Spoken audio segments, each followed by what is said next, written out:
အိုလာရင်ကိုယ့်ရဲ့ကျန်းမာရေးကိုဂရုစိုက်ပါသားသမီးဝင်ငွေတွေမိမိရဲ့ကိုယ်ပိုင်ဝင်မဟုတ်တာကိုမမေ့ပါနဲ့ပေကနုံနုံနဲ့မျောမကိုးပါနဲ့သားသမီးအိမ်မှာခိုကတ်စားခိုကတ်နေဖို့စိတ်မကူးပါနဲ့နေလည်းမနေပါနဲ့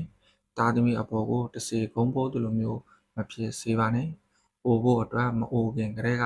ကြိုတင်ပြင်ဆင်ထားပါအိုစာနာစာကိုစူဆောင်းထားပါအရှိရဲ့ဒုက္ခထိုင်ဝမ်မှာအမျိုးသမီးကြီးတဦးရှိပါတယ်။သူကကျောင်းဆရာမတဦးဖြစ်ပါတယ်။အရွယ်ကောင်းတော့မှယောက်ျားဆုံးမသွားပါတယ်။ငယ်ရွယ်တဲ့သားလေးတစ်ယောက်ကျန်ရစ်ခဲ့ပါတယ်။သားလေးကိုပထွေးနဲ့မကြုံစေချင်လို့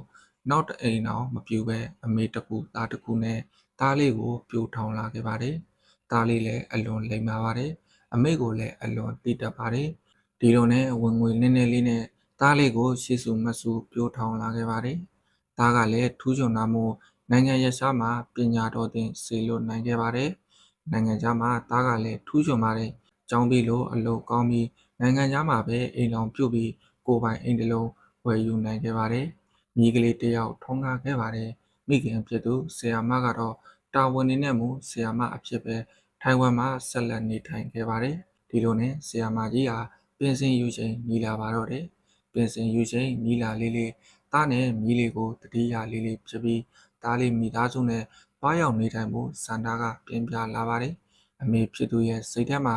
သားလေးမကြီးကိုတတိယပြီးပီတိဖြစ်နေတတ်ပါတယ်။အော်လှုပ်ပေါ်ကင်ဘတ်တွေဒီသတင်းကိုသိလိုက်ရတာဖြင့်ဘယ်လောက်တောင်အားကြလိုက်မလဲဆိုတာတွေးတောပြီးပြုံးနေတတ်ပါတယ်။ဒီလိုနဲ့ဆရာမကြီးကသားလေးကိုစာရေးပေးပို့လိုက်ပါတယ်။သားစီကပြန်စာကိုတော်တော်နဲ့ပြန်မရပါဘူး။အမေကလည်းပင်စင်ယူဖို့ပြင်ဆင်နေပြီ။သားစီကပြန်စာကိုမျောနေတာပေါ့။ပင်စင်ယူဖို့တစ်ပတ်လောက်လိုမှသားစီကစာတစ်စောင်ရောက်ရှိလာပါတော့တယ်။ဖောက်ဖွက်ကြည့်လိုက်တော့ဒေါ်လာ3000တန်ရှက်လက်မှတ်တစ်စောင်နဲ့စာအိတ်တစ်စောင်တွေ့လိုက်ပါတယ်။စာကဒီလိုရေးထားပါတယ်။ရှစ်လစွာသောမိမိသားနဲ့သားရဲ့ဇနီးတည်တည်ချာချာညီနိုင်ကြည့်ပြီးပါပြီ။မိမိကိုမလားစေရှင်ပါဘူး။အဲ့ဒီကုန်ကြစည်ကိုသားတို့တည်တည်ချာချာတွက်ကြည့်ပြီးပါပြီ။ဒေါ်လာ2000လောက်ချပါမယ်။အပို1000ပါထပ်ပေါင်းလိုက်တော့စုစုပေါင်း3000ကိုမိမိကိုပို့ပေးလိုက်ပါတယ်။မိမိနောက်ဆိုသားစီကိုစာမရေးပါနဲ့တော့သားမိမမကြိုက်လို့ပါ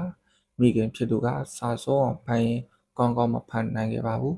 မျက်ရည်နဲ့မျက်ခွက်နဲ့ဖြစ်နေပါပြီအောင်ဟောခြင်းရှင်နာခြင်းရင်ကျိုးမရဖြစ်ခြင်းမျောလင်းချက်တစ်ခုလုံးဖြောက်ဆုံးသွားခြင်းစားတဲ့ခံစားချက်တွေနဲ့ရှုံရှားပြီးငိုရှားလိုက်ပါတော့တယ်နောက်ဆုံးမှမိခင်ဆရာမဖြစ်သူကိုတရားကပဲကဲတင်သွားပါတယ်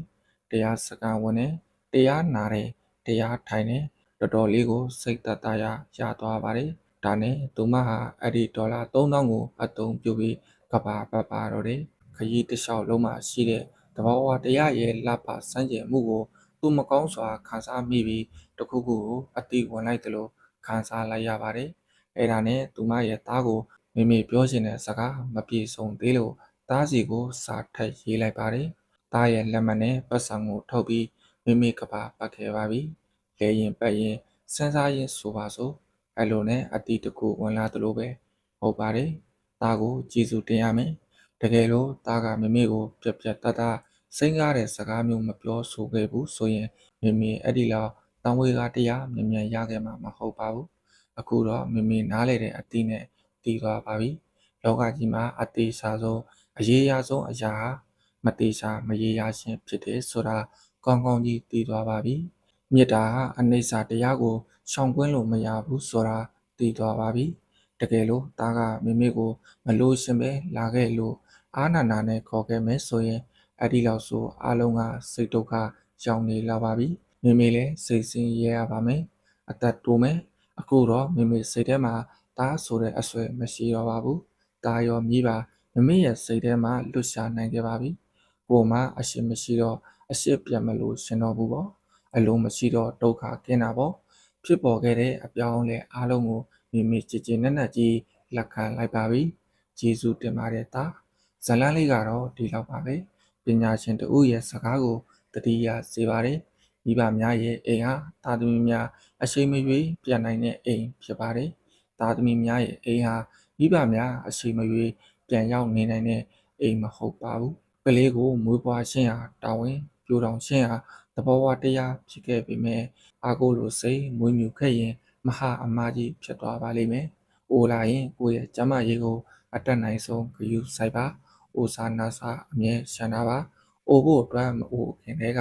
ကြိုတင်ပြင်ဆင်တာပါ။အားလုံးလည်း9ရက်သားသမီးပေါင်းကျန်းမာချမ်းသာကြပါစေ။